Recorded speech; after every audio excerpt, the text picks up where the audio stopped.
excellent réveil à tous et merci d'être là avec nous dans votre magazine Bonjour d'Algérie où l'on débattra avec quelques invités de thématiques qui, j'espère, vous intéresseront.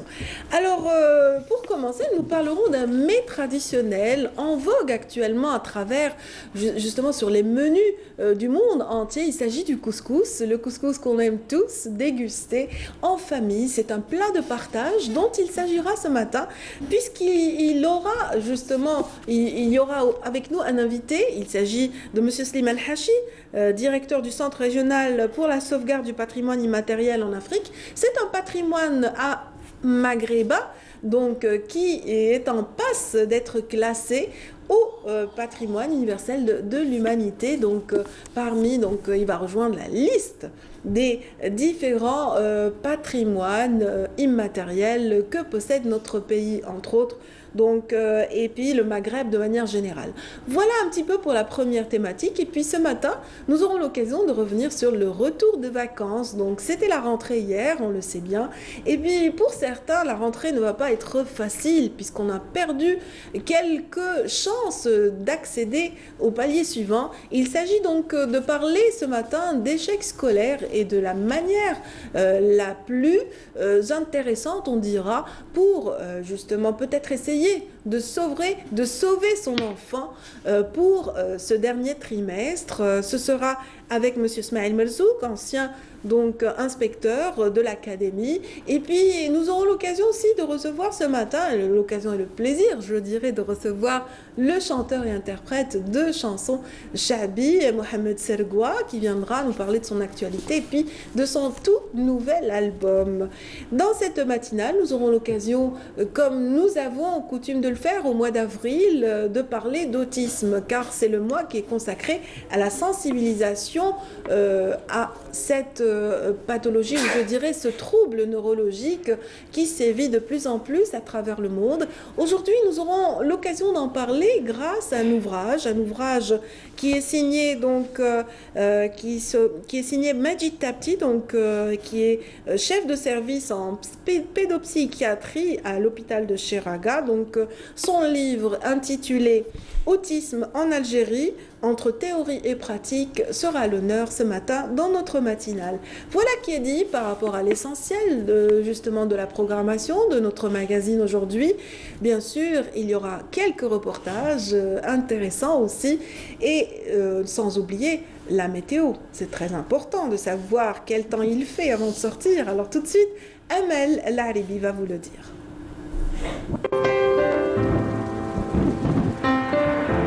Avec Mobilis, suivez l'air du temps. Mobilis, partout, avec vous. Bonjour Amel. Bonjour Radia. Frisqué. Oui, au studio surtout. C'est la climatisation. Oui, elle est à fond. Hein. Oui, mais à l'extérieur, je sais pas, le ciel a tendance à s'éclaircir, j'ai l'impression. Inch'Allah, oui, petit à petit. Mais il fait quand même frais. Hein. Oui, le matin, oui. Mais l'après-midi, ça va, on aura 20 degrés, donc c'est pas mal. Hein. Bien sûr, on parle de la capitale. De la capitale. Et vous allez certainement nous donner la météo des différentes régions d'Algérie et même ailleurs. Même ailleurs. Voilà. Allez-y, s'il vous plaît. Merci, Radia.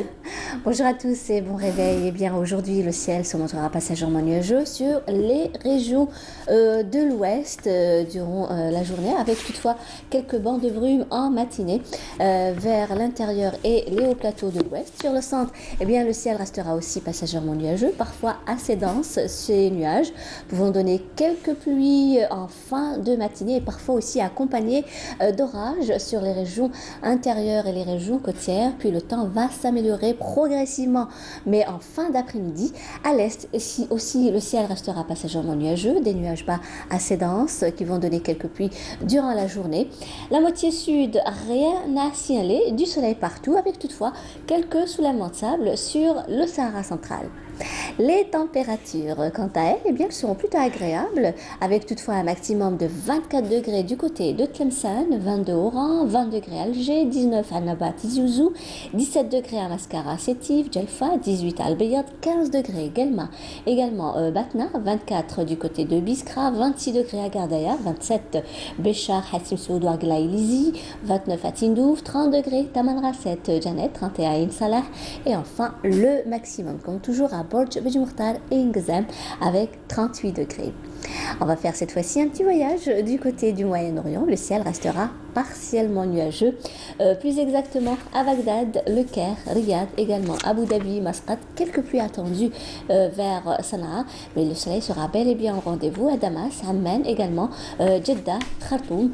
Côté Mercure, eh bien, on relèvera 24 degrés à Amman et Damas, 29 à Bagdad, 31 au Caire, 30 degrés au Koweït, 24 à Riyad, 34 Jeddah, 27 à Sanaa, 34 degrés à Masqat et enfin 43 degrés le maximum à Khartoum. Voilà, je vous retrouve tout à l'heure, juste après le journal télévisé de midi et d'ici là, très très bonne matinée.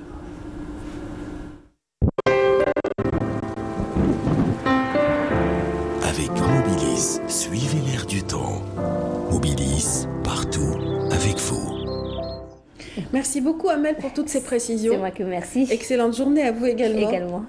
Et sans plus tarder, mesdames, messieurs, nous allons parler de sensibilisation à l'autisme avec notre premier invité, Majid Tapti, le docteur Majid Tapti, qui arrive tout de suite. Restez avec nous.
L'autisme, donc un mal qui sévit de plus en plus à travers le monde, les chiffres le disent, et aujourd'hui c'est le docteur Tapti Majid qui le dira également, qui va confirmer un petit peu mes dires, j'imagine. Bonjour docteur. Bonjour. Oui. Ça se développe de plus en plus, on a de plus en plus de cas d'autisme à travers le monde, pas seulement en Algérie bien sûr. Oui, d'abord je vous remercie de nous avoir offert cet espace d'échange. Effectivement, donc la prévalence mondiale tend à monter de façon exponentielle. Les statistiques mondiales aujourd'hui parlent de quelque chose comme 150 naissances, il y a un cas d'autisme. Oui. Donc ça devient un véritable problème de santé publique mondiale et voire algérien. Très bien. Alors, en Algérie aussi, on parle de plus en plus. La société civile s'est mobilisée depuis quelques années autour d'une association ou plusieurs associations qui œuvrent en faveur de la sensibilisation et de la prise en charge de cette frange de la société atteinte de ces troubles neurologiques. Justement, comment qualifier cet état, justement ? Oui, à travers le temps, donc plusieurs classifications ont défini c'est quoi l'autisme. Maintenant, chez nous en Algérie, il y a quand même une ébauche de travail, je dirais une ébauche de travail, parce que le plus gros reste à faire. Il y a beaucoup d'activités, que ce soit au niveau ministériel ou au niveau des associations. Donc il y a un travail qui est en train de se faire pour un travail de sensibilisation. Mais le problème chez nous, c'est qu'il y a des travaux, mais il n'y a pas un consensus national. Un consensus dans le sens, on doit tous travailler sur le même modèle. C'est-à-dire, on ne regarde pas tous de la même lunette. Oui. Chacun ses lunettes. Et du coup, la prise en charge reste un peu éparpillée. Parce que, je l'ai dit tout à l'heure, les définitions de l'autisme, donc à travers le temps, à travers les différentes classifications, ça reste un trouble neurodéveloppemental. Ça veut dire qu'on est autiste et on le devient pas. Et du coup, donc, sa prise en charge reste multidisciplinaire. Donc, J'aime bien cette image. Je suis autiste et vous, vous êtes quoi? Oui. C'est-à-dire que, voilà, une fois qu'on définit le mal, c'est vrai que, voilà, c'est clair, les choses sont beaucoup plus claires et ça reste même plus évident qu'une personne normale. Absolument. De toute façon, ces enfants, je l'ai toujours dit, ils ont de l'intelligence à en revendre. Donc il suffit de les prendre en charge précocement et surtout d'en faire un diagnostic précoce vers l'âge de 2 ans à 2 ans et demi maximum. Et ils ont toutes les chances, surtout quand il n'y a pas de comorbidité, quand ce n'est pas associé à un autisme, à un retard mental, quand il n'y a pas de comorbidité neurologique. Ces enfants, s'ils bénéficient d'une prise en charge précoce, bien entamée, dans des structures adaptées, ils ont toutes les chances d'évoluer. Et surtout, l'âge le plus difficile, c'est vers l'âge de 6 ans, c'est l'âge de la scolarisation, et voire plus parce que ces enfants évoluent aussi vers l'adolescence, vers un âge adulte. Donc s'il n'y a pas eu de prise en charge en amont, c'est difficile, ça va être très lourd pour la famille. De cette tribune, je salue énormément les mamans et les papas qui font un très bon travail parce qu'il reste des co-thérapeutes. On a beau essayer de travailler avec eux, mais c'est toujours les mamans, je dis bien les mamans, sans exclure les papas bien sûr, qui font un travail à domicile. Donc vous voyez, aujourd'hui c'est lourd quand même d'entamer cette prise en charge nationale où il y a eu quand même un plan national d'autisme en 2016. Et moi-même, je suis à la tête du Comité national de santé mentale où on fait un travail avec Madame Cherfi qui est à la tête de l'organe de la promotion et de la protection de l'enfant.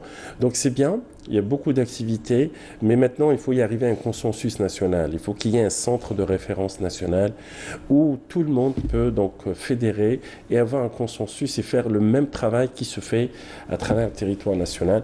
Parce que les méthodes de prise en charge, enfin les méthodes psychoéducatives, c'est vrai qu'elles diffèrent. Et chacun dit que ma méthode est la meilleure. Non, il faut avoir un consensus. Moi, Très bien. Vous luttez pour ce consensus et vous luttez énormément au niveau de l'EHS chez Raga, donc Mahfoud Boussepsi, pour le diagnostic précoce que vous citiez, qui est important, qui est à la limite vital pour ces personnes atteintes d'autisme. Et vous avez eu la primeur, justement, dans cet hôpital, de créer des services dans ce sens. Oui, effectivement, ça a été quand même un travail assez difficile parce que créer, l'objectif c'est d'y arriver à un centre ressources autisme, un centre de référence de diagnostic. Pour le moment, à notre niveau à Cheraga, on a pu créer la première unité diagnostic et d'évaluation qui nous permet donc de faire des diagnostics médicaux professionnels basés sur des méthodes, sur des méthodes de standards internationaux. C'est vrai qu'on a pu bénéficier de tous ces bilans-là, des tests, des outils de dépistage et de diagnostic. On a commencé à faire le travail, mais chez Raga, ce n'est qu'un petit service à travers le territoire national. Notre but, c'est de faire ça à tous les niveaux. D'étendre ça à tous les centres hospitaliers, par exemple? Ah oui, parce que nous, donc à Cheraga, c'est-à-dire qu'on a la référence un peu, entre guillemets, nationale, et il est pour le moment le centre pilote, donc on reçoit énormément d'enfants autistes qui nous viennent à travers le territoire national. On est un peu submergé. Parce qu'on ne peut pas faire tous les diagnostics. C'est pas possible. Il faut que toutes les wilayas d'Algérie soient dotées des unités. Et c'est pour ça que je parle toujours d'un centre. Il faut un centre, peu importe le centre où il sera implanté. L'essentiel, on ira avec un centre national, avec des équipes pluridisciplinaires formées. Parce que ce qui est important, c'est qu'il y ait, vous savez que l'autisme reste quand même un trouble qui est méconnu en Algérie. Hein. Donc, à partir du moment qu'il est méconnu, donc on n'a pas assez de recul, assez de formation. Il y a des besoins spécifiques, en fait, absolument. Je ne sais plus comment l'appeler, maladie, trouble. Voilà. C'est un trouble. C'est un trouble neurologique, donc c'est... Neurodéveloppemental. Neurodéveloppemental, donc vous vous êtes intéressé à cela et vous savez que voilà, la prise en charge est lourde, que souvent ces personnes atteintes d'autisme ont besoin d'auxiliaires de vie, chose qui ne se développe pas assez rapidement. Donc, rares sont les familles qui ont pu bénéficier de cette aide ou de cet outil, parce que en fait, l'auxiliaire de vie n'est qu'un outil. C'est un outil. D'abord, bénéficier de ces AVS, il faut que d'abord ces AVS soient formés. Voilà. Parce que si elles n'ont pas un prérequis pour la prise en charge de ces enfants, ça ne sert absolument à rien. Maintenant, ça commence un peu au niveau du ministère de la Santé qui a lancé quand même une formation pour ces AVS, c'est une bonne chose. Il y a un début à tout. Il y a un début à tout. Le plus important, c'est d'avancer. Hein. Voilà. C'est vraiment d'avancer, de regarder la bouteille à moitié pleine et d'avancer surtout, de fédérer tous les acteurs qui interviennent dans l'autisme de façon directe ou de façon indirecte. Très bien. En tout cas, vous y pensez sérieusement au niveau de l'EHS donc de Chiraga, et même qu'un ouvrage en découle justement de cette... Il y a un ouvrage qui a vu le jour suite à cette réflexion commune, un ouvrage qui va peut-être mettre l'accent sur une région du pays, mais en fait c'est pareil. J'imagine c'est un échantillon à l'est que vous avez, pour lequel vous avez opté. On va présenter le livre, donc l'autisme en Algérie, le profil épidémiologique dans la région de l'Est. Ouais. Voilà, vous êtes un trio justement de médecins à l'avoir concocté. Oui, effectivement. D'abord là, c'est un hommage au professeur Ould Taleb qui est décédé donc, le 18 septembre 2018. Et il tenait à ce que ce livre soit édité le plus tôt possible. C'est un travail, Allah yarhamou. On l'a fait avec Dr Bekou, qui est maître de conférence à Sétif, et moi-même.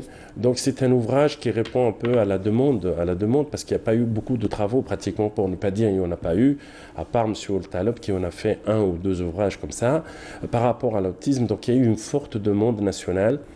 Et en plus, ça va être certainement un outil pédagogique qui va apporter un plus à toute cette communauté scientifique et universitaire qui travaille sur l'autisme. C'est une façon à nous, à moi, de faire connaître c'est quoi l'autisme en Algérie. Et c'est un premier, de toute façon, c'est un profil épidémiologique de la région de l'Est, en particulier à l'hôpital psychiatrique de Ain Abbassa, où le docteur Bekou était là-bas. Donc il y a un recrutement quand même d'enfants autistes. Et le but, c'est d'étudier le profil épidémiologique, le profil global de l'enfant autiste en Algérie, sur un échantillon qui avoisine les 1000 enfants autistes. Très bien. Donc il y a eu quand même un travail et on voulait un peu savoir ce qui se passe chez nous en Algérie. Voilà. Et un peu adapter les résultats de cette étude par rapport aux résultats internationaux. Les conclusions de l'étude sont bien décrites dans le livre.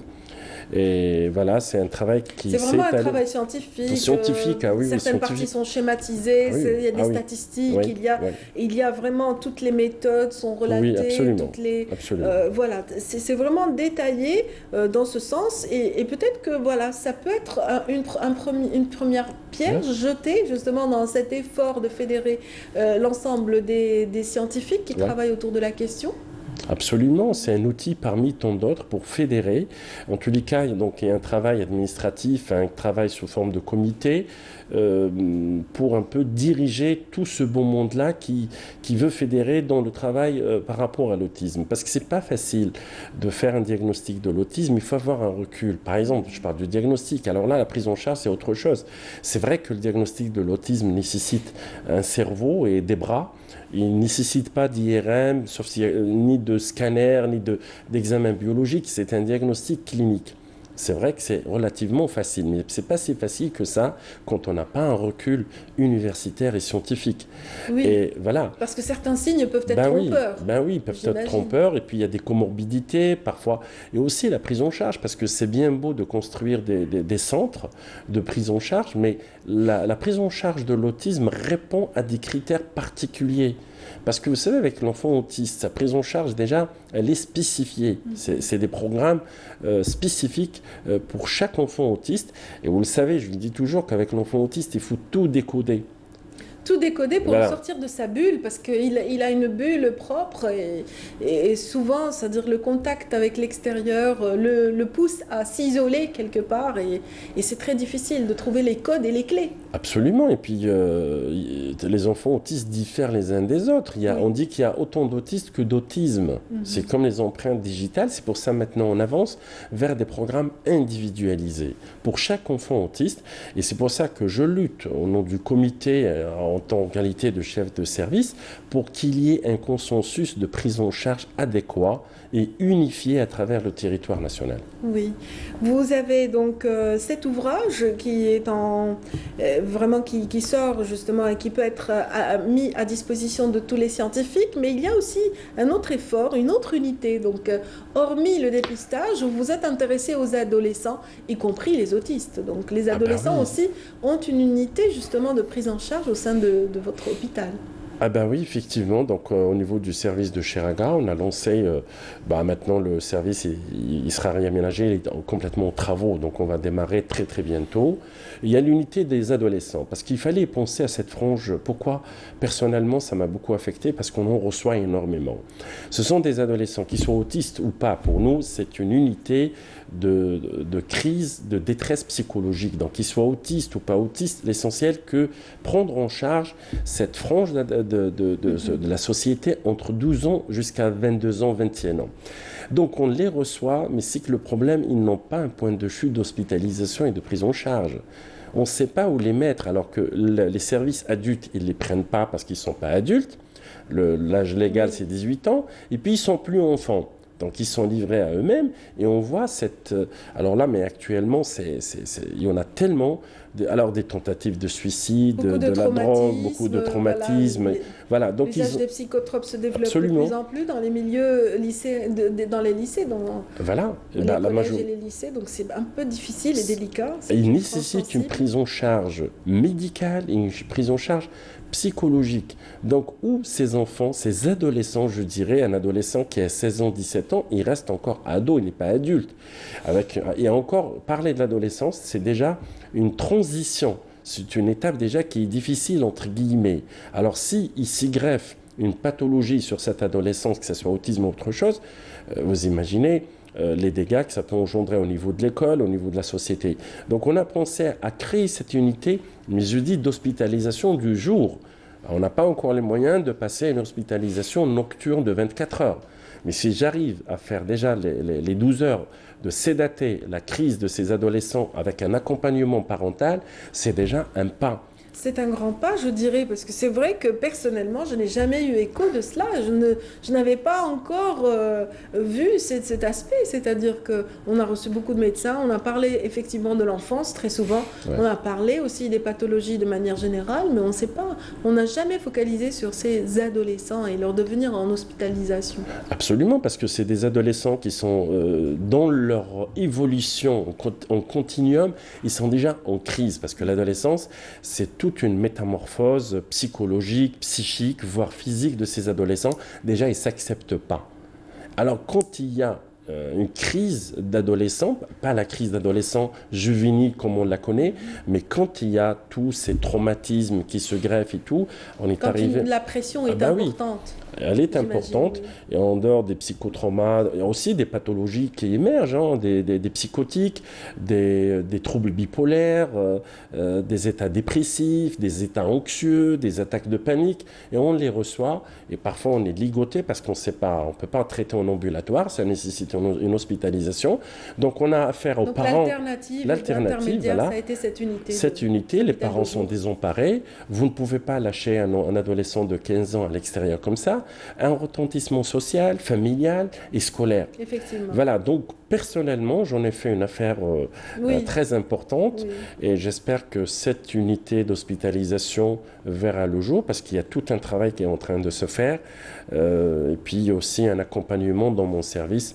Je profite de cette tribune pour qu'il y ait un accompagnement dans les travaux, dans la prise en charge et tout, voilà. Donc je souhaiterais... J'espère que ça aura écho au niveau de la tutelle, justement, pour le suivi d'une telle initiative, parce qu'en fait, c'est vrai que cet hôpital a souvent eu des initiatives louables pour différentes pathologies, pas seulement l'autisme. En tout cas, on va rappeler un petit peu que vous, par rapport à l'autisme, vous avez, en qualité d'équipe, abouti à un ouvrage très intéressant. Quelle est votre satisfaction à l'issue de ce travail scientifique qui a duré combien d'années d'ailleurs? L'étude en elle-même, elle a pris déjà 27 mois. 27 mois. L'étude, hein, je parle de l'étude, 27 mois, un peu plus de 2 ans. Et pour la rédaction, pour collecter toutes les infos, ça nous a pris quelque chose comme presque 4 ans. Oui. Voilà, 4 ans de travail intense avec mon confrère Dr Beko, que je salue, et M. Oultalb, qui a été pour moi un père, quelqu'un qui a beaucoup donné pour les enfants autistes dans ses ouvrages et tout. Je dirais qu'il est parti très très tôt, mais écoutez, je dirais qu'on va continuer son travail. Mais son travail est immortalisé déjà par cet ouvrage, L'autisme en Algérie, le profil épidémiologique dans la région de l'Est, déjà est une trace justement de cet effort de cette personne ou des personnes qui ont travaillé ou des équipes qui ont travaillé avec lui à ses côtés. Oui, je fais partie parce que... C'est important la traçabilité de ces efforts justement scientifiques qui sont souvent comme ça consentis mais sans qu'il y ait du palpable autour. Oui, mais c'est quelqu'un qui a beaucoup donné, donc son travail ne doit pas partir. Il ne doit pas être parti comme ça alors que tout son travail, parce que nous on va s'inspirer, et c'est un capital scientifique et universitaire pour le développer. Il a fait des ouvrages donc universitaires, et il en a eu un ouvrage universitaire extraordinaire. Peut-être ce livre, il n'a pas eu la chance de le voir naître, mais en tous les cas, moi je lui reconnais que c'est quelqu'un qui a fait un énorme travail sur la prise en charge des enfants en Algérie, et en particulier les enfants autistes. Oui. Est-ce que vous travaillez de concert avec les associations, les différentes associations qui se déploient justement dans ce sens? Oui, les associations, on travaille beaucoup. Il y a beaucoup d'associations avec lesquelles on travaille. Vous savez, le problème des associations, c'est-à-dire qu'il n'y a pas de continuité.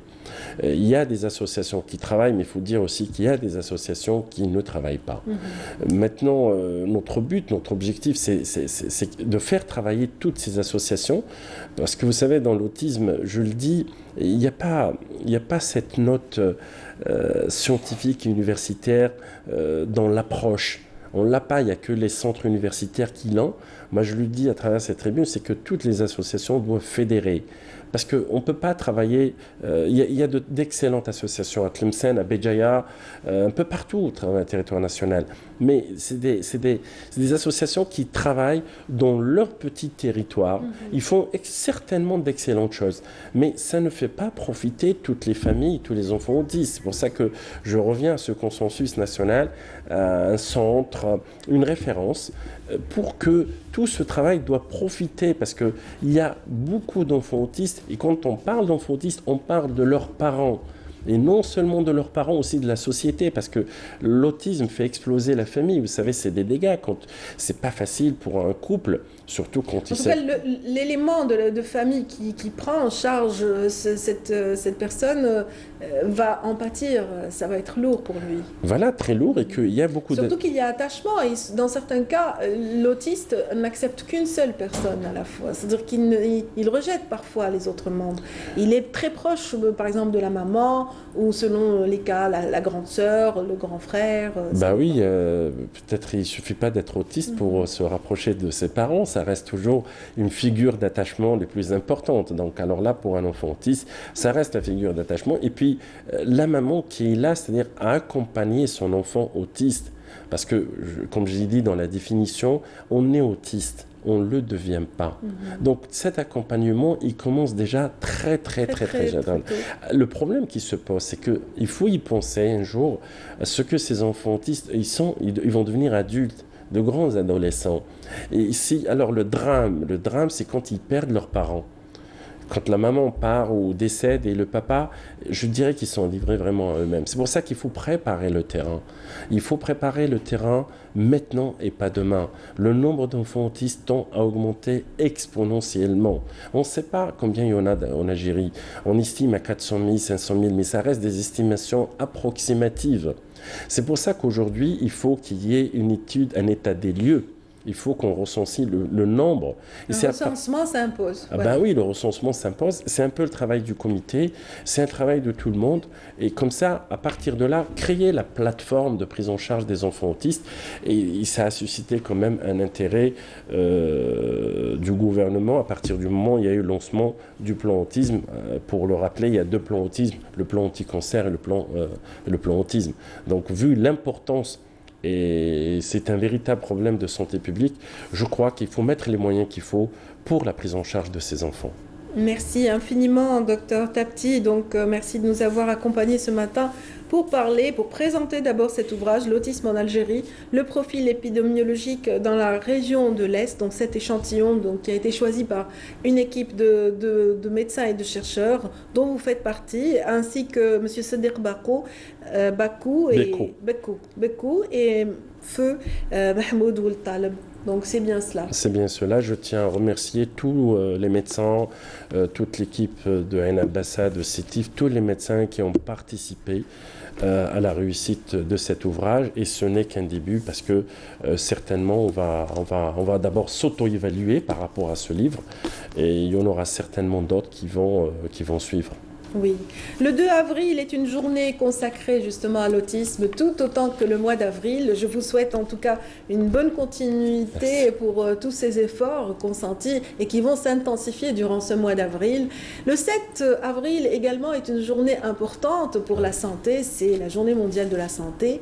Et justement, à cet effet, nous avons une collègue qui a suivi de très près une caravane qui s'est déplacée jusqu'à une région un petit peu enclavée, Tindouf en l'occurrence, donc à l'extrême ouest du pays, et qui a suivi le travail d'une équipe pluridisciplinaire dont font partie des médecins très très dévoués pour la santé du citoyen. On va voir un petit peu, grâce à Manel Boutouaba, leur travail sur le terrain. Point avant le démarrage de cette caravane médicale, direction aujourd'hui les populations nomades installées dans la zone enclavée de Oued El-Ma, wilaya de Tindouf. Avant même son arrivée, la caravane est interpellée par une voiture transportant un malade.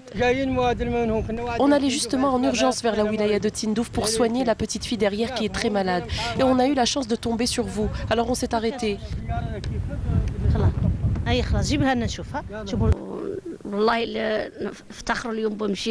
Nous sommes honorés de la visite de cette caravane qui est plus que bienvenue. Ma petite fille est très malade. Elle a une forte fièvre. Les médecins l'ont auscultée et nous ont donné des médicaments. On m'a aussi donné des analyses à lui faire.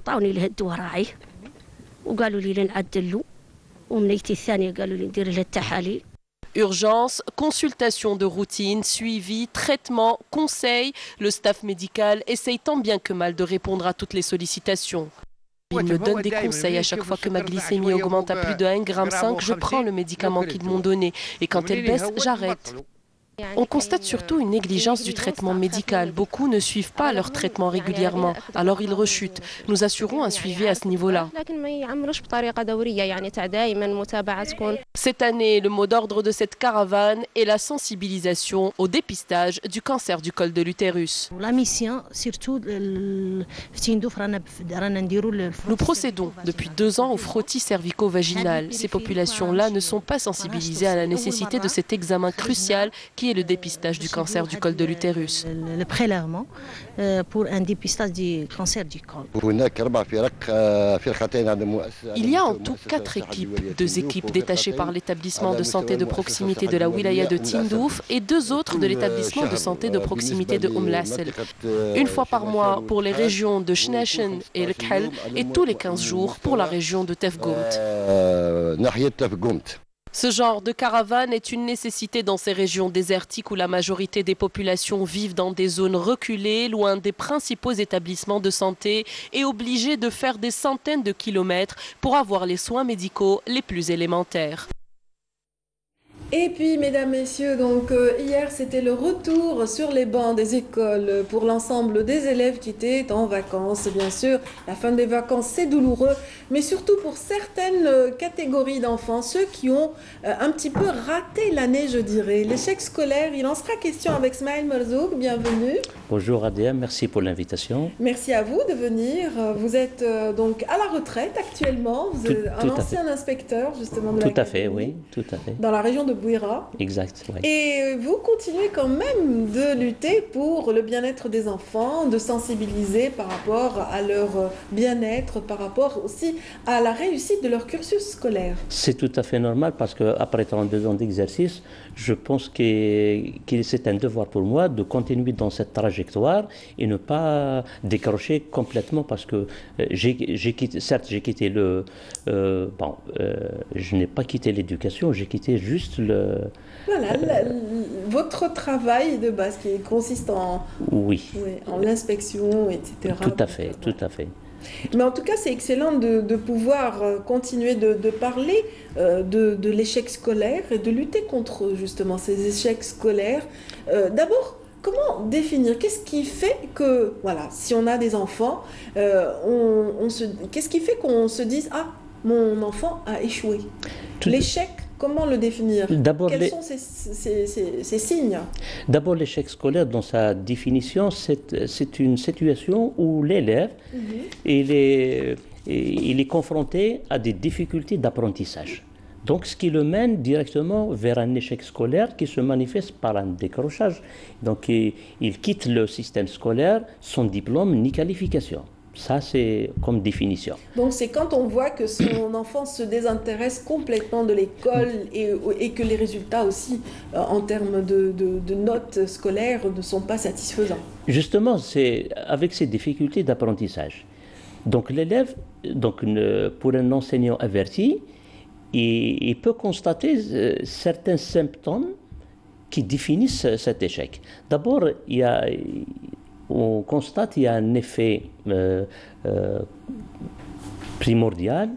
Donc, quand on voit un élève, comme on dit, présent, il est présent mais absent, entre guillemets. D'accord. La présence absente. Donc, il est présent mais il est absent. Donc, c'est le premier signe de l'échec scolaire. Donc, puis, il y a un comportement d'agressivité. On trouve parfois, quand on lui donne des devoirs, il revient avec un travail bâclé. Il affiche parfois des retards systématiques, des absences non justifiées. Répétitif, j'imagine. Tout à fait. Donc ça commence par ces symptômes qu'on appelle un décrochage passif. Il est là, il n'est pas parti, il n'a pas quitté les bancs de l'école, mais comme s'il n'y était pas. Comme s'il n'y était pas. Très bien. Ce qui fait. Puis, il commence à perdre confiance en soi. Il n'affiche pas une volonté de travailler. Donc, cela le mène directement vers un décrochage actif. C'est quitter les bancs de l'école. Ou alors devenir un peu plus agressif, parce qu'il y a une part de lui qui se révolte contre tout Exactement. ça. Exactement. Ça, c'est les symptômes. Donc, c'est comme ça que l'échec scolaire apparaît chez l'enfant. Oui. Donc, quand il y a échec scolaire, est-ce que justement c'est le moment peut-être, Monsieur Melzouk, de sensibiliser les parents autour de l'importance du contact avec les enseignants?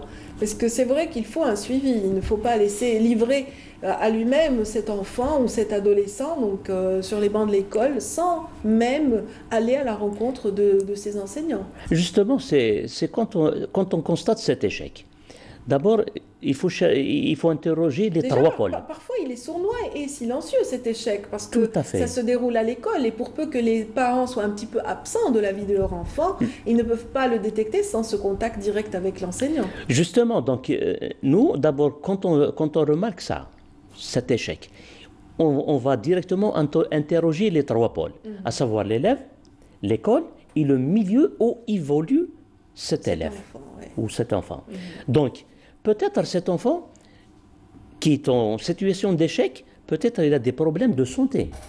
Parce que nous avons par exemple des élèves qui affichent la dyslexie, la dysphrasie. Ils n'arrivent pas à déchiffrer, ils n'arrivent pas à lire, ils n'arrivent pas à... Ils ont besoin de l'aide d'orthophoniste parfois. Exactement. Donc quand l'élève affiche, il a ce problème de santé. Donc, certainement, il n'est pas loin du décrochage. Quand il a ce problème, il n'est pas loin du décrochage. Ce qui fait, donc, nous, d'abord, on constate... Surtout que les parents sont exigeants avec lui. Je dirais bien, les parents, maintenant, il y a la pression de la note qui se présente et qui fait que le parent, il s'intéresse beaucoup plus à la note qu'au cursus de son enfant. Il pense justement à la note. Je reviens au deuxième pôle. Au deuxième pôle, c'est l'école. À l'école, il faut voir que à l'école, nous avons la surcharge des classes parfois, qui est un facteur pour certains. Pour certains élèves timides, quand il y a 45 élèves, c'est l'enseignant n'arrive pas à détecter tout. À atteindre chacun, Oui. les attentes des uns et des autres. Donc avec une surcharge de classe, ça peut faire ça. Donc il y a l'éloignement.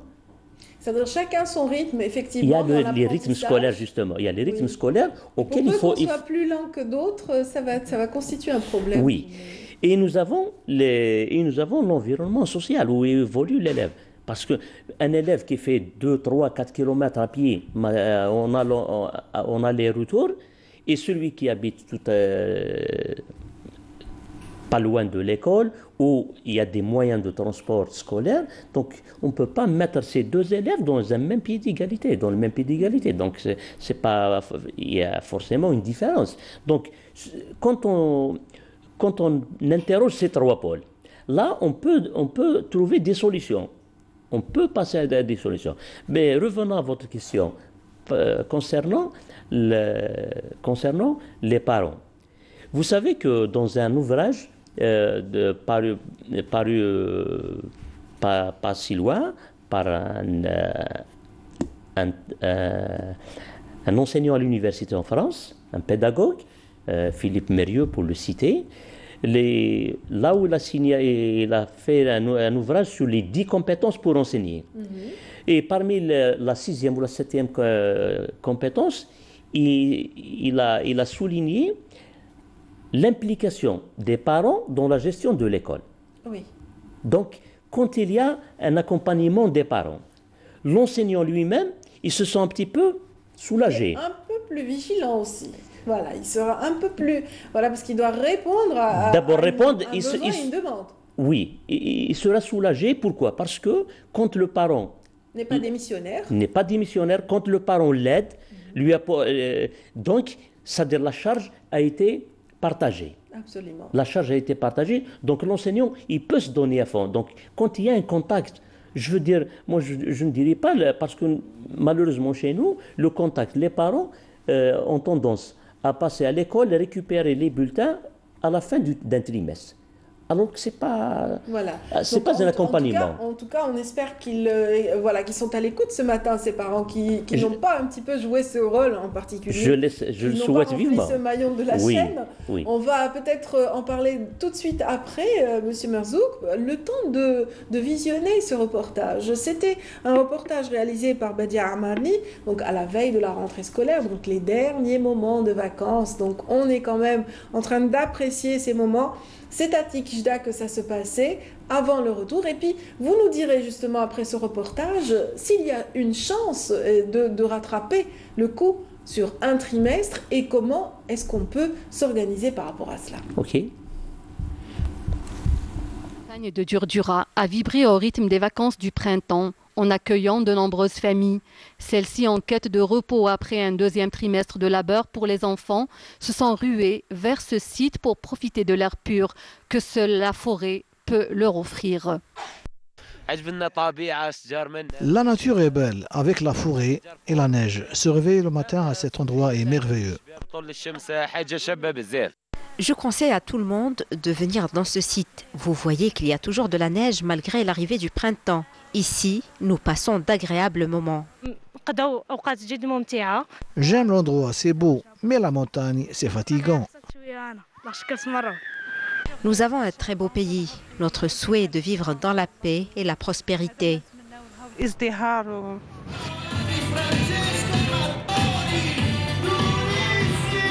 À Tikijda, l'ambiance bat son plein en cette période de l'année. Des soirées artistiques sont au rendez-vous. Les infrastructures d'hébergement sur site se modernisent et se mettent à la page en offrant un service de réservation en ligne. Avant, je me déplaçais pour faire ma réservation. Mais ces dernières années, le problème est réglé. Grâce au site de l'hôtel, j'accède facilement pour réserver. Le site il existe, donc on va le connecter. Inch'Allah, il y aura une connexion au niveau international sans problème. Donc on va moderniser le système de réservation.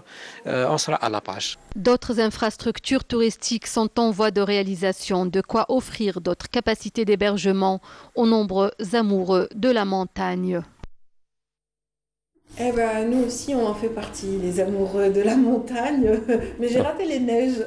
C'est pas encore trop tard. C'est pas trop tard. C'est pas trop tard, oui. J'étais à Tikjda avant justement l'arrivée des neiges. Je devrais peut-être y aller ce week-end. D'ailleurs, hier, il a neigé, donc...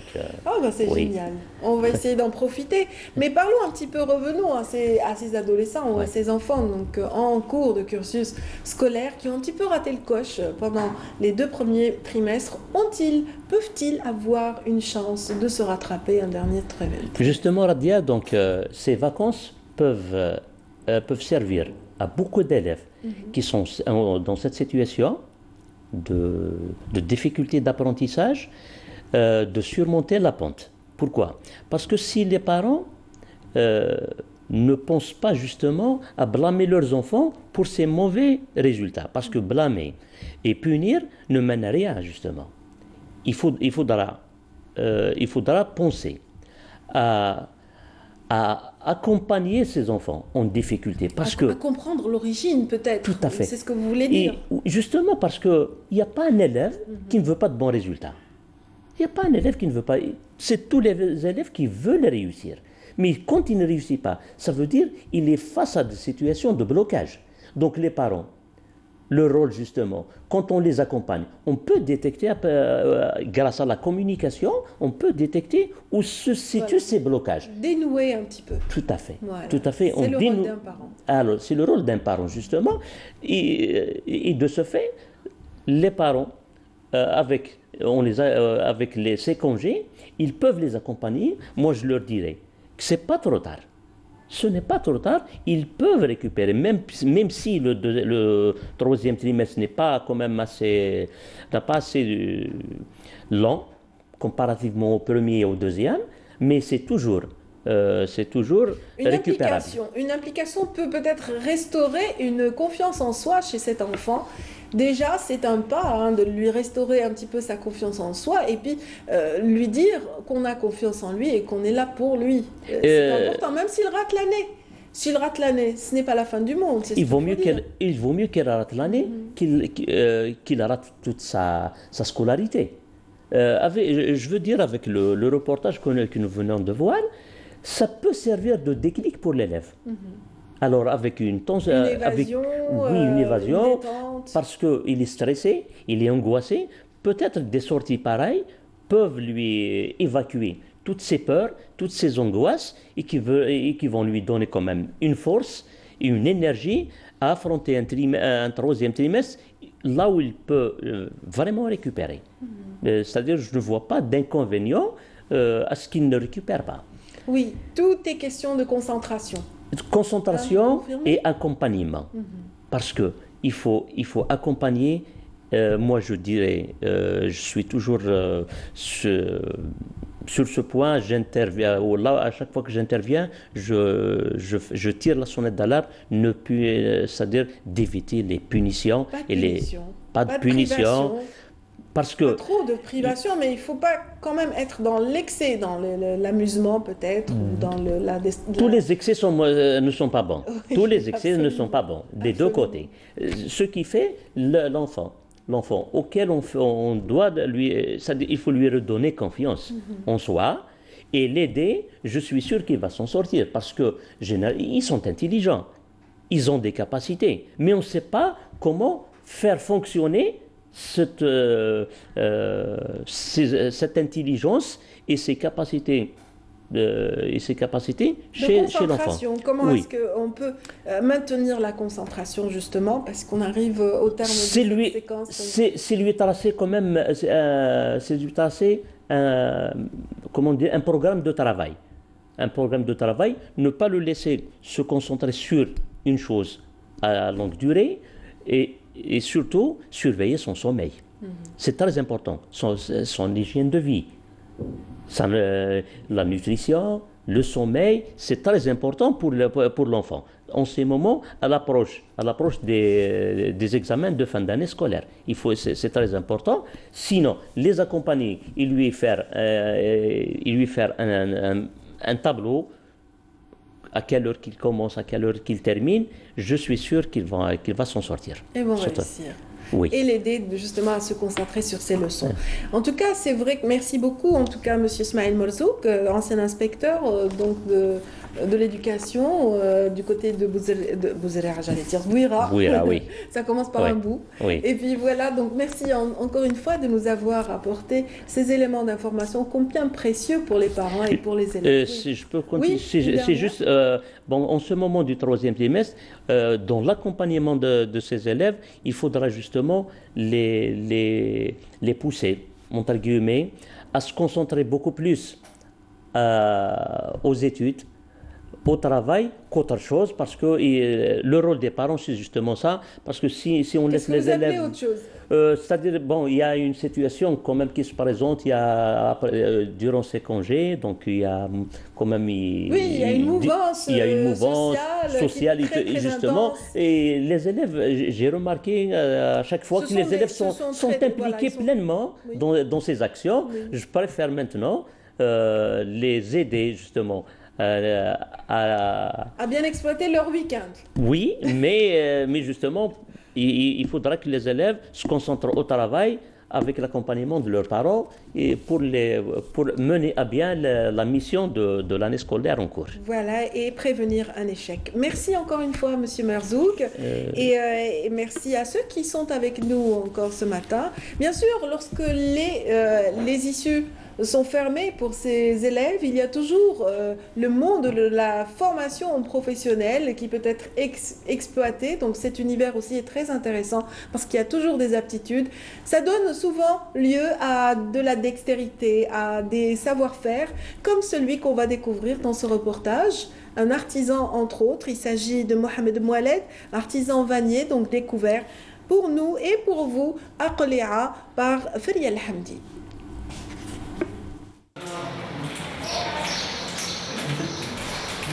De quelques brins d'osier et avec beaucoup d'imagination, il fait naître entre ses doigts des objets aussi variés qu'étonnants. Le métier d'artisan vannier, Mohamed Moualed le maîtrise depuis son plus jeune âge. Son adresse s'échange de bouche à oreille et ses clients affluent de partout. Mohamed a rangé son diplôme en communication dans son tiroir pour suivre les traces de son père. Sa marotte à lui, c'est de créer des meubles et des objets de vannerie fine. Un métier de maître artisan qui coule dans ses veines et qui accomplit avec amour et passion. Je me rappelle, j'étais presque enfant, je dirais 12 ans, 13 ans, 14 ans, on commençait à côtoyer la vannerie. C'est une attirance du sens, c'est-à-dire c'est quand on voit on voyait les grands frères et mon père qui travaillaient, donc on était obligé de travailler avec eux et d'apprendre. Et je dirais plutôt que l'ancienne génération, plutôt mon père, ne voulait pas qu'on apprenne le métier. Par contre, on voulait, c'est-à-dire on s'approchait. Bon, au début, on s'approchait par la simplicité c'est-à-dire on touchait à tout, c'est-à-dire on touchait à l'osier, ce qu'on appelle l'osier, qui m'a aidé. Donc on essayait, à l'époque, quand il y a la mode, les chaises pour enfants, des petites chaises pour enfants avec des tables. Donc il y avait des paniers à fleurs qu'on faisait, mais je ne sais pas si vous vous rappelez, quand à la mode qui de la rosa ou là, ils ont un panier à la devanture de la voiture, un panier هكذايا ويديروا noir. Je me rappelle هذيك هي الحاجه اللي تعلمناها الاولى. C'est à partir des années 50 que la famille Moualed s'installa à Qoléa où Haj Saïd et ses frères exerçaient ce métier. Rajoutez à ça la tapisserie des matelas à l'ancienne.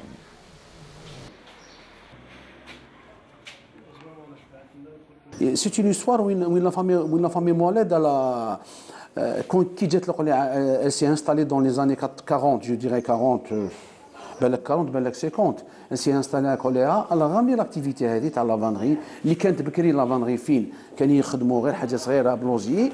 قلت لكم مع الوقت il y a eu l'apparition تاع le rotin, un mal de rotin. Bon, avant l'indépendance, il y avait les Français qui ont ramené la moelle de rotin. D'ailleurs, il y a une photo de mon père en 1932 où il est pris avec une table à roulettes. Je vais vous la montrer après. Donc, c'était en 32. Là, c'est une table à roulettes que mon père a tissée avec de la moelle de rotin. C'est une preuve qu'est la moelle de rotin. La moelle, c'est à peu près, c'est la même tige qui m'a dit, sauf que c'est une tige qui ne تكسرش. Elle est solide en plus. Donc, elle est souple. ماشي كيما اللوزي لازم نديروه في الماء يتشمخ ونسعفوه. Donc هذا هو. Panier, corbeille, couffin, fauteuil. Car la vannerie est très répandue dans la ville de Koléa. Des familles s'y consacrent jusqu'à nos jours.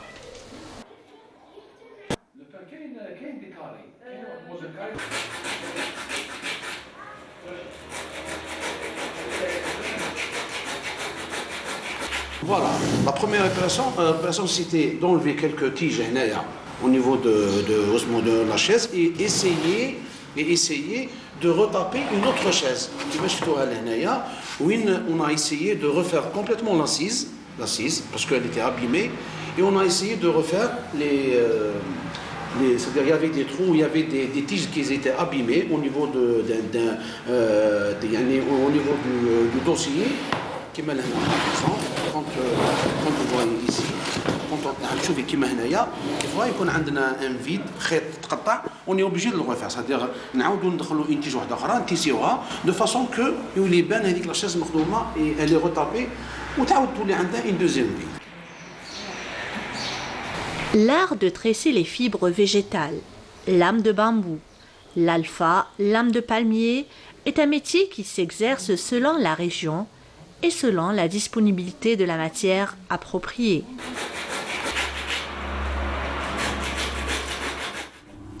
Et c'est très agréable de voir un savoir-faire protégé et jalousement couvé par cette famille, la famille Moualed entre autres.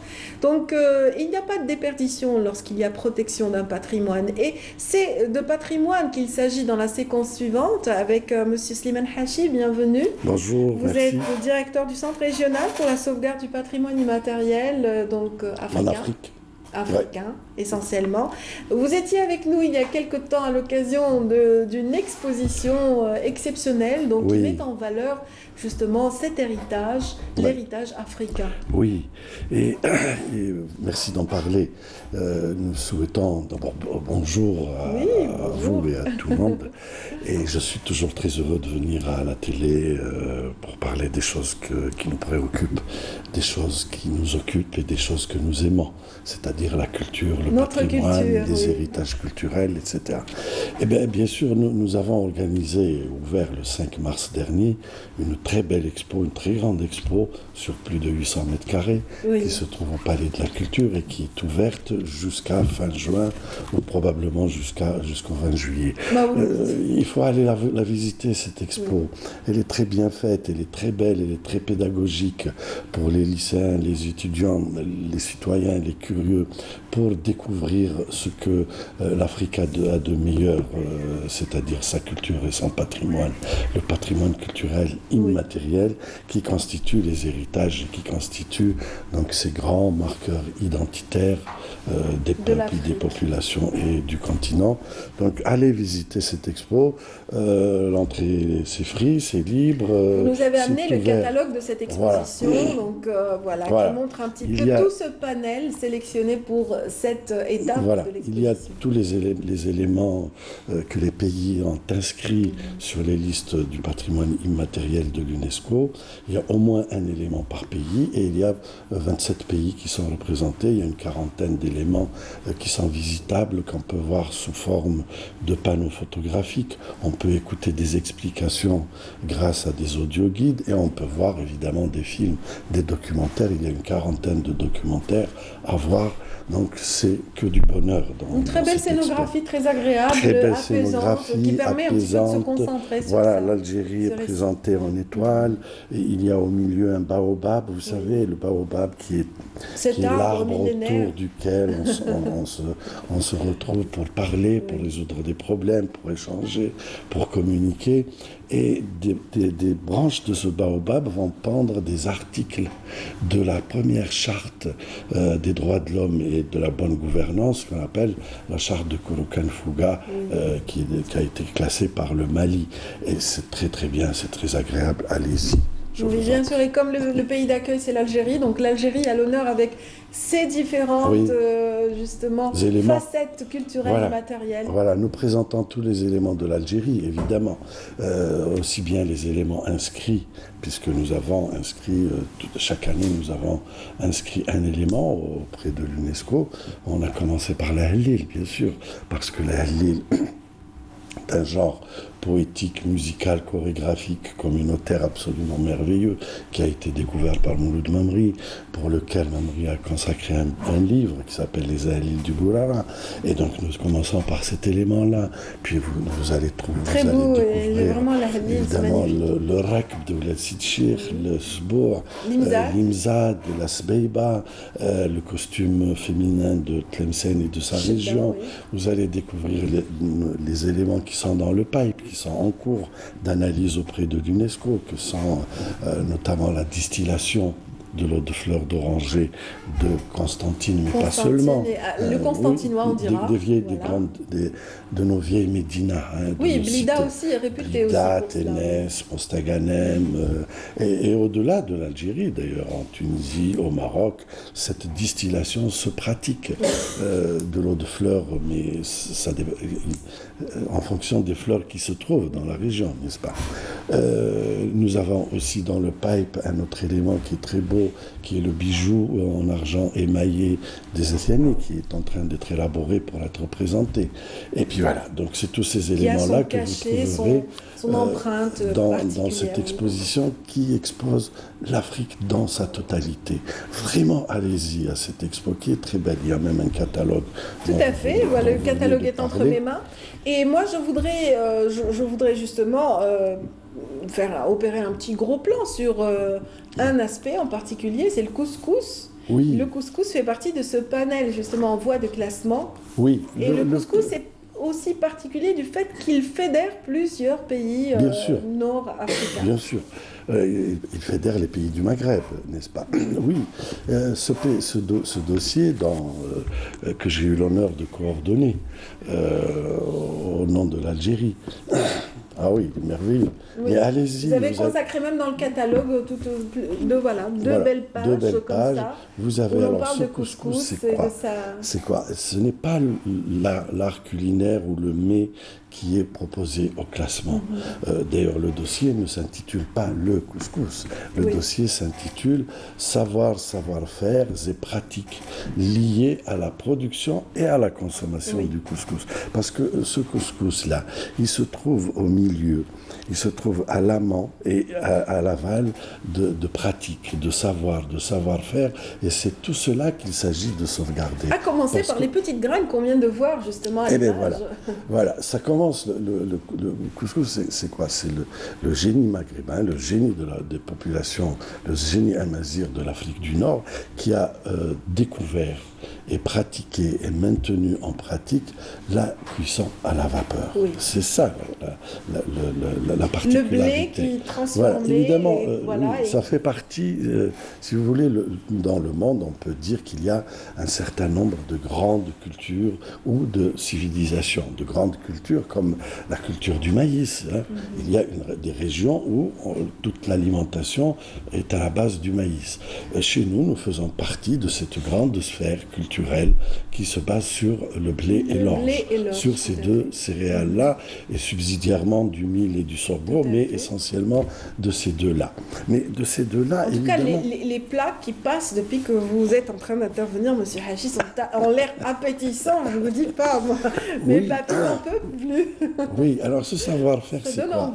C'est de transformer les produits meuniers, c'est-à-dire la semoule de blé et d'orge, de la transformer en granules, c'est par les mains de femmes. Vous savez, on va moudre. Tout un savoir-faire. Bien sûr, on va moudre ce blé. Prend part. Voilà, tous et les mains de femmes vont transformer cette semoule en granules. Mais ces granules-là sont calibrées, hein, elles ont pratiquement toutes la même taille. le même diamètre, et elles sont distinctes les unes des autres. Elles ne sont pas agglomérées. Voilà. Donc elles sont très. Elles restent distinctes. Elles restent distinctes. Pourquoi? Par le procédé de la vaporisation. Eh bien sûr, parce que si, vous savez, le blé, il y en a partout, en tout cas en Méditerranée. Mais au nord de la Méditerranée, les produits meuniers du blé ont été transformés en pâte. En pain, en pâte, en galette, c'est-à-dire un produit aggloméré par cuisson directe, c'est-à-dire par contact quasi direct avec le feu. Donc par diffusion thermique, on obtient des pizzas, on obtient de la pâte, on obtient des, des spaghettis. Mais au sud de la Méditerranée, on a inventé, la vapeur a inventé le couscous, ou le couscous a inventé la vapeur. C'est intimement lié, la cuisson à la vapeur. Pourquoi la cuisson à la vapeur a produit le couscous? Pour que la vapeur passe, il faut des granules. Et pour qu'elle passe, pour que cette vapeur passe de manière homogène, il faut des granules calibrées qui ont à peu près des ustensiles spécifiques. Et des ustensiles spécifiques. L'invention du couscoussier. D'où le couscoussier qui est un ustensile. Voilà, le couscoussier qui est à part entière, globalement en terre cuite. Mais maintenant, il est en alu, il est en aluminium. Mais avant, probablement, avant la terre cuite, il était en sparterie et en vannerie, comme le reportage qu'on vient de voir. On a vu des couscoussiers. Les archéologues se sont penchés sur la question et vous avez essayé de remonter un petit peu le temps jusqu'à ces premiers hommes. Bien sûr.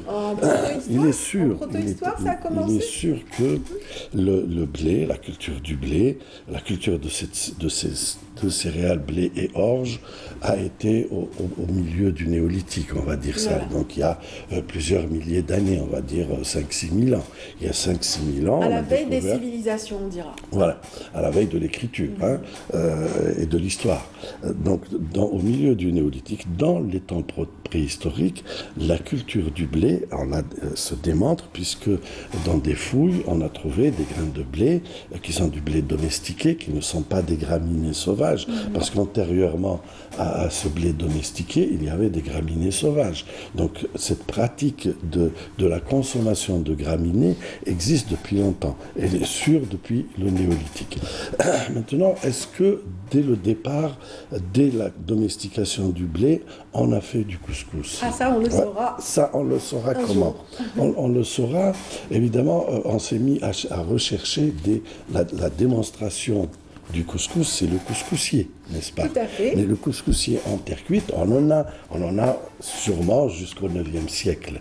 Mais si le couscoussier en terre cuite a été précédé par le couscoussier en sparterie et en vannerie, qui sont des matières périssables qu'on ne retrouve pas en fouille.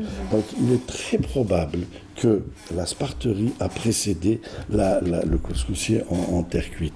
Mais par ailleurs, en Tunisie par exemple, on a trouvé un récipient de haute antiquité, on va dire au début de l'histoire, il y a environ 2000 ans. On a trouvé un récipient qui a une perforation, qui n'en a pas plusieurs, mais une suffit pour faire passer la vapeur. Mais le génie, c'est l'invention du couscoussier, c'est-à-dire de faire passer la vapeur. Et pourquoi faire passer la vapeur? Parce que pour faire du couscous, les premières graines sont cuites à la vapeur d'eau. Elles sont pré-cuites en fait. Oui, elles sont pré-cuites. C'est à la vapeur d'eau. Mais le couscous que vous consommez, celui-là, il est cuit à la vapeur de sauce. Donc ces vapeurs de sauce vont servir aussi bien d'agent thermique pour vous faire cuire votre couscous, mais surtout comme vecteur de saveur et d'arôme, etc. Donc c'est ça le génie. Et ce couscous se trouve de la Tripolitaine, de la région de Tripoli. La Tripolitaine constitue vraiment une limite, de la Tripolitaine à l'Atlantique et de la Méditerranée au Sahara. Par exemple, vous avez des couscous en Mauritanie, mais ils sont un peu différents parce que ces couscous-là sont dans toutes les céréales. Le grain est dans des céréales mélangées. Vous avez du blé, vous avez du sorgho, vous avez du mil, et ce qui fait que vous avez une graine qui a toutes les saveurs, qui a tous les goûts. Absolument. Le goût de blé, de sorgho et de mil. Donc vous avez une graine qui ne dépend pas d'une seule céréale. Évidemment, les dosages de ces céréales font tel ou tel la couscous. multitude justement de plats qu'on pourrait avoir voilà. à table si dans bien les différentes régions aussi. Ça, c'est la fabrication. Mais il y a aussi la consommation du couscous. Oui. Le couscous, c'est quoi? C'est un mets qu'on ne consomme jamais seul. C'est un mets qui est fait pour être partagé. C'est un mets qu'on retrouve à toutes les cérémonies, à tous les moments de la vie. Naissance, mariage, même décès. Hein. On le retrouve à tous les moments de la vie. On le retrouve à toutes les cérémonies de visite au sein. Quand vous allez à tel zaouia ou à tel zarda, vous y allez aussi pour le couscous. Donc c'est le mets fédérateur, c'est le mets rassembleur. Et ça a fait l'objet justement du titre d'un ouvrage signé Leila Boukli, qui avait justement plusieurs années avant, qui avait réfléchi. Et c'est vrai que je m'étais posé la question la première fois que j'ai eu cet ouvrage entre les mains. Donc le couscous, le plat du partage, c'était ça l'intitulé. Le plat du partage. Et il y avait toute l'histoire du couscous plat du vivre ensemble. Et son évolution. C'est le vivre ensemble. C'est lui qui signe et qui instaure. C'est autour de lui que s'instaurent tous les moments communautaires, tous les moments collectifs, tous les rites, toutes les cérémonies. Maintenant, évidemment, depuis quelques années, au mariage, vous pouvez trouver invitation au mariage, vous allez avoir un steak frites, par exemple. Mais, oui, ça s'est simplifié dans certaines... mais de tout temps, c'est le couscous qui est le... C'est la signature d'un mariage, pratiquement. D'une cérémonie, de toutes les cérémonies. Et par exemple... Même dans le deuil, c'est aussi le plat du partage. Et c'est un marqueur identitaire. S'il marque l'identité de ces populations-là, qui va de la région de Tripoli jusqu'à l'Atlantique. Donc on cite un petit peu les pays qui ont été impliqués dans ce travail collaboratif. Oui, alors ce travail collaboratif, je vous parlais un peu de la genèse. Évidemment, l'Algérie a ratifié la convention de 2003 comme premier État au monde. Donc elle a participé par ses experts du ministère de la Culture qui ont été dépêchés à chaque fois à toutes les réunions, les comités, etc. Et là, on se retrouvait entre maghrébins, bien sûr, nos frères marocains, tunisiens, mauritaniens, libyens, bien que la Libye n'ait pas encore ratifié la convention. Ces pays se retrouvent et ils discutent, ils se demandent quels sont les sujets, quels sont les éléments qu'on peut présenter ensemble. Et à chaque fois, le couscous apparaît comme l'élément incontournable, comme rassembleur clé, etc. Et évidemment, depuis 3-4 ans, on travaille dessus avec nos collègues, les experts des différents ministères de la Culture. Et l'Algérie a écrit, le ministre de la Culture a écrit à ses homologues, il y a un peu plus d'1 an, pour leur demander de dépêcher à Alger des experts pour travailler sur le dossier. Et les experts très vite sont venus du Maroc, de Tunisie, de Mauritanie, et on les a reçus. Et très vite, ces pays ont à l'unanimité désigné l'Algérie pour coordonner ce dossier. L'Algérie a coordonné ce dossier. J'ai eu l'immense privilège et l'immense honneur d'avoir coordonné ce dossier qui a été déposé le 29 mars dernier à l'UNESCO. Le 29 mars, il y a eu l'ambassadeur d'Algérie, l'ambassadeur du Maroc, l'ambassadeur de Tunisie, l'ambassadeur de Mauritanie qui ont signé le dépôt de ce dossier de classement, de demande de classement, de classement, de candidature au classement. Parce que maintenant, il faut bien dire les choses. Hein. Il faut dire que ce qui s'est passé en mars, il y a il y a deux semaines, ce qui s'est passé, c'est le dépôt du dossier au nom de ces 4 États. Maintenant, ce dossier va suivre les étapes réglementaires instaurées par l'UNESCO et que suit tout dossier, naturellement. Absolument. Il va y avoir un examen administratif par les instances de l'UNESCO, puis un examen quant au fond par les différents organes d'évaluation, d'analyse, etc. Il y a un dialogue avec, il y aura un dialogue avec les États.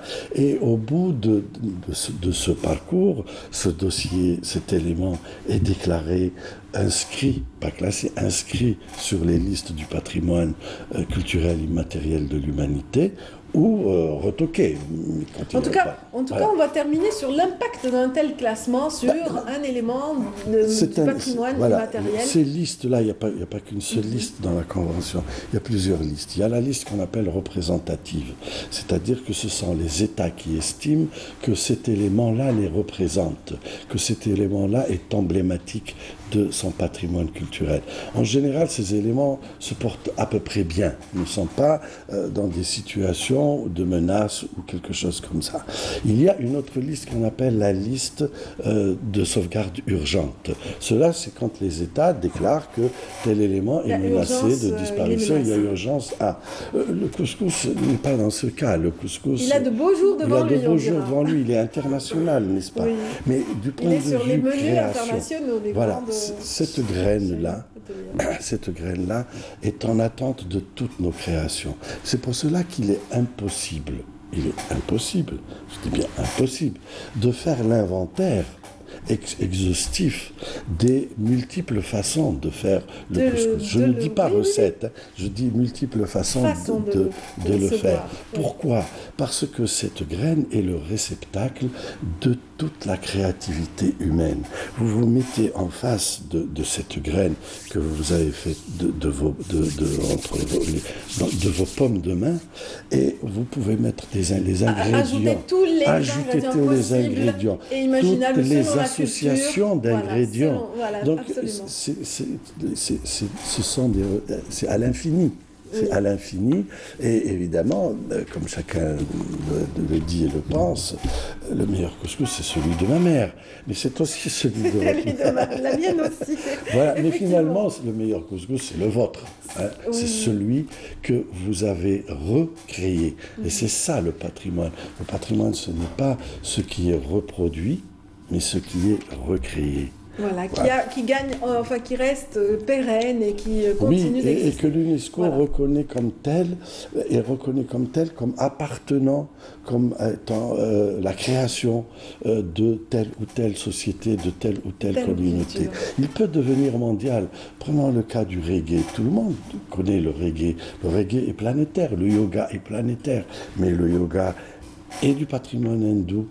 Le reggae est du patrimoine jamaïcain. Et le couscous maghrébin est en passe de devenir aussi universel. Maghrébin de chez nous. Merci infiniment, M. Slimane Hachi, directeur du Centre régional pour la sauvegarde du patrimoine immatériel africain sous l'égide de l'UNESCO. Sous l'égide de l'UNESCO, effectivement. Et encore une fois, allez visiter l'expo. Oui, on rappelle qu'elle est au Palais de la Culture. Elle est ouverte tous les jours de 10h à 18h. Très bien. Merci infiniment donc à ceux qui sont avec nous ce matin. J'espère que vous avez apprécié. Et j'imagine que vous apprécierez davantage votre couscous après ceci. Et ce qui a été dit, effectivement, c'est le cas pour moi en tout cas. Merci encore une fois, M. Hachi, et merci avec nous. Merci de rester avec nous. Nous allons recevoir notre dernier invité de cette matinale, M. Mohamed Selgoua, interprète de chant Shabi. Et justement, pour planter le décor, la voix superbe de Chao, bien sûr.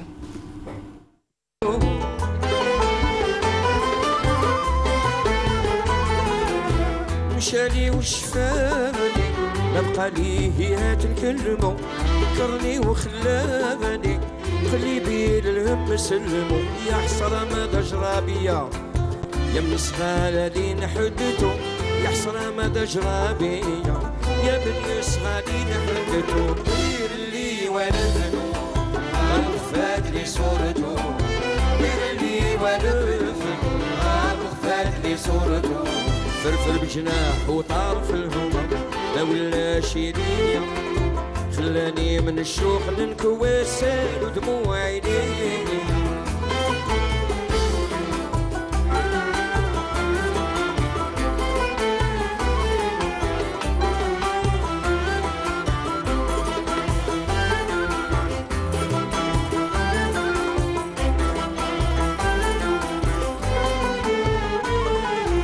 سالوا دموع ياباني وبصاري يا خي نعظم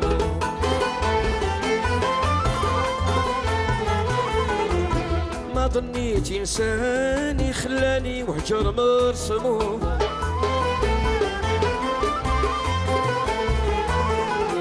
سالوا دموع ياباني وبصاري يا خي نعظم ما ظنيت انساني خلاني وجه مرسمو تركني ولا ارفع عليا واش يبريني كيدو تركني ولا ارفع عليا اش يبريني كيدو دير لي ونفدو مخفات لي صورته دير لي ونفدو مخفات لي صورته فرفر بجناح وطار في الهضم ما ولا شي ليا خلاني من الشوق ننكوى سال ودموع عيني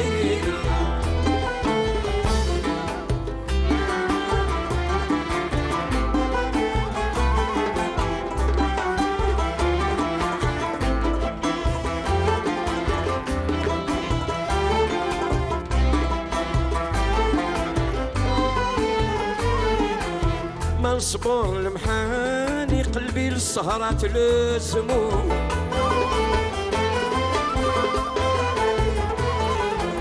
خلا جسمي فاني والنوم يا ناس يحرمو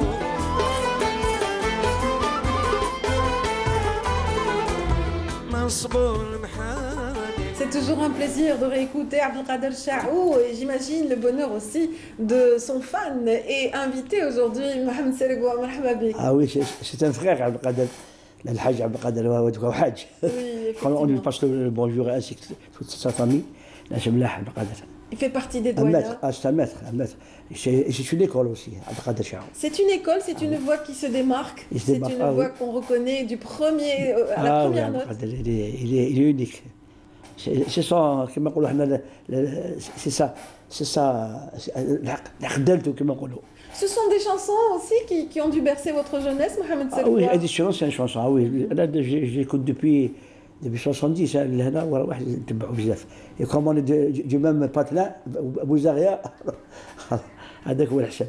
بوزريعة زين القعدة comme dit notre réalisatrice Wafala Rouati. زين القعدة, ils ont pris le nom de Bouzaria. Il y a même une émission عندكم تاع زين القعدة. Effectivement, c'était une émission donc, qui n'existe plus hélas sur le programme.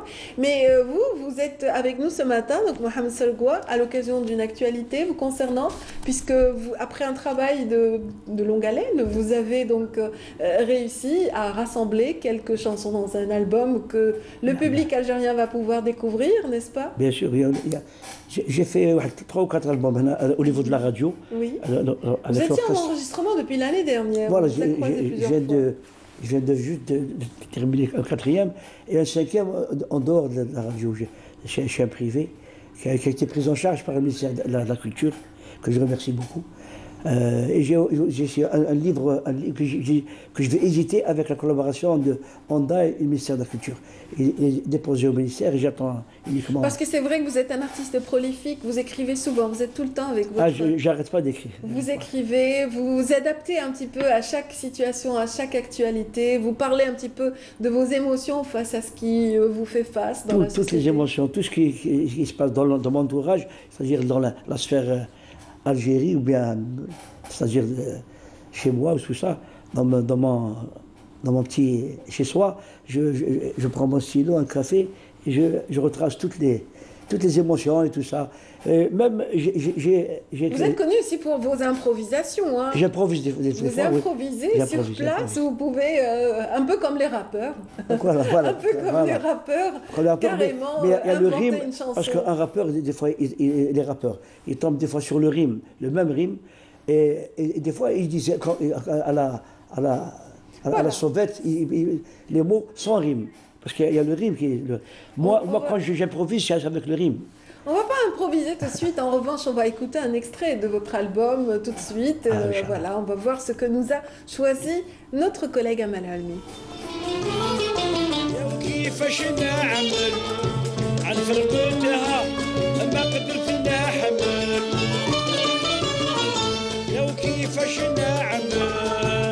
فرقتها ما قدرت نحمل خايف نهبل مهول عليها ليل ونهار بين عينيا انا شكيمة ديما بدية وانا شكي ناري مجدية والغربة ما دار فيا وانا شكي.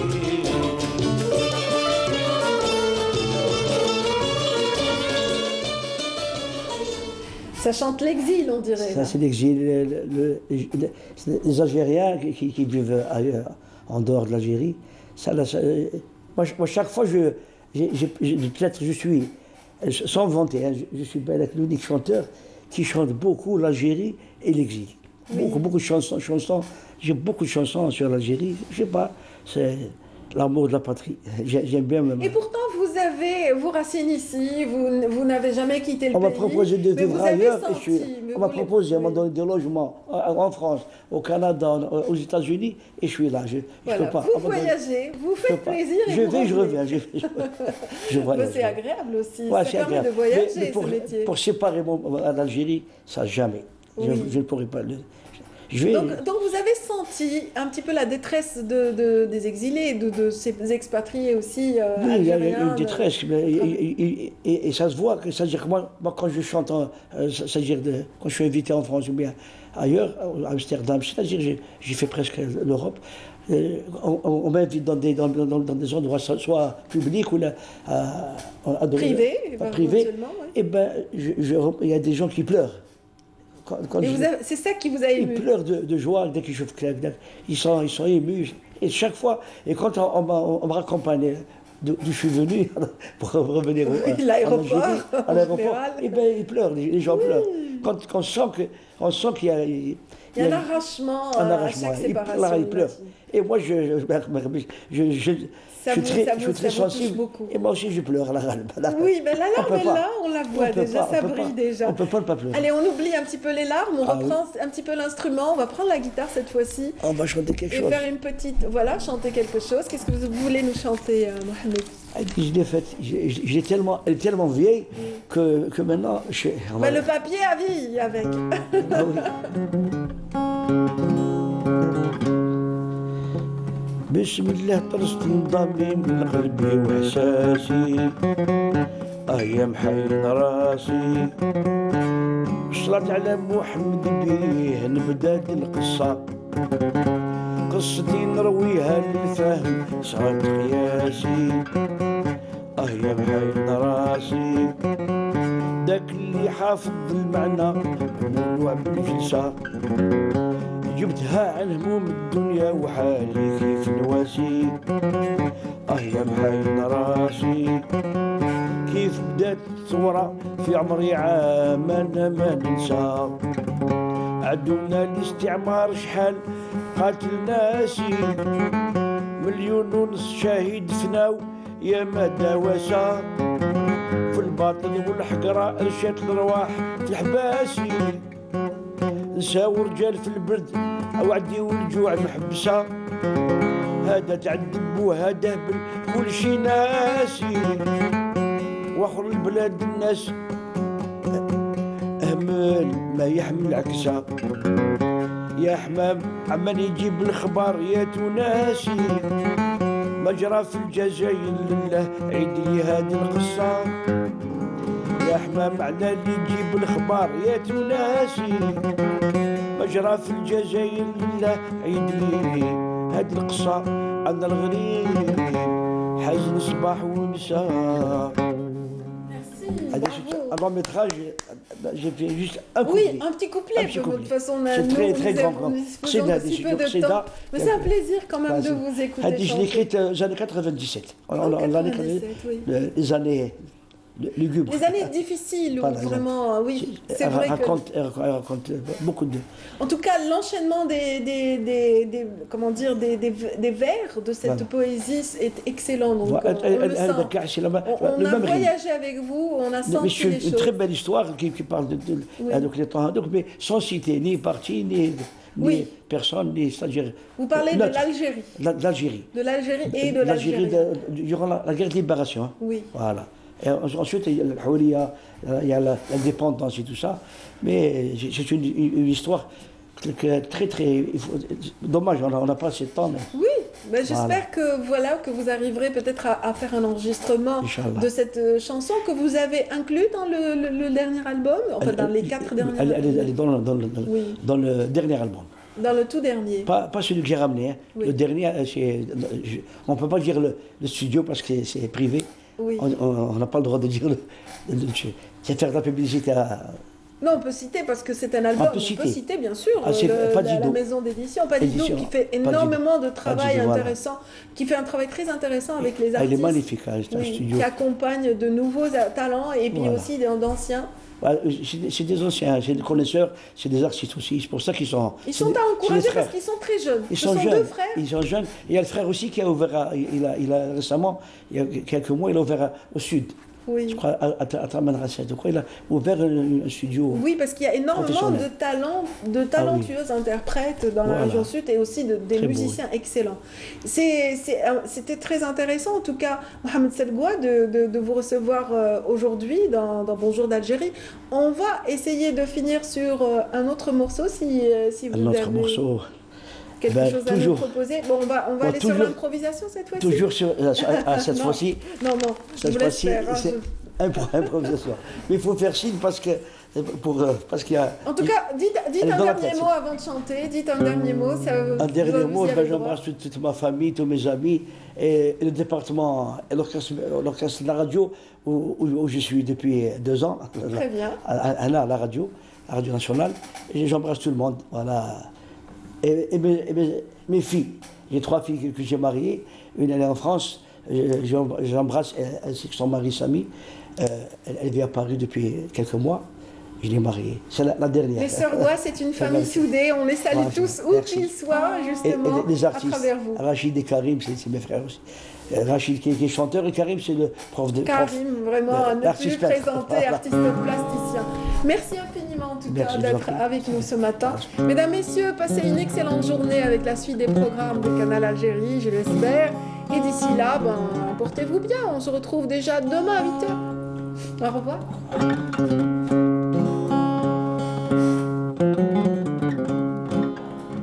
راني بعيد في الغربة مريض القاسي لله يا الرايح ادي الاخبار امي بنتي العزيزة هي وسواسي صبرها يا وخيك اللي شي ما صار مرضي ما براش وزادت خواباسي لا جناح عندي باش نجي للدار لا يا المرسول الخير تواسي ادي برايتي بالفن والدينار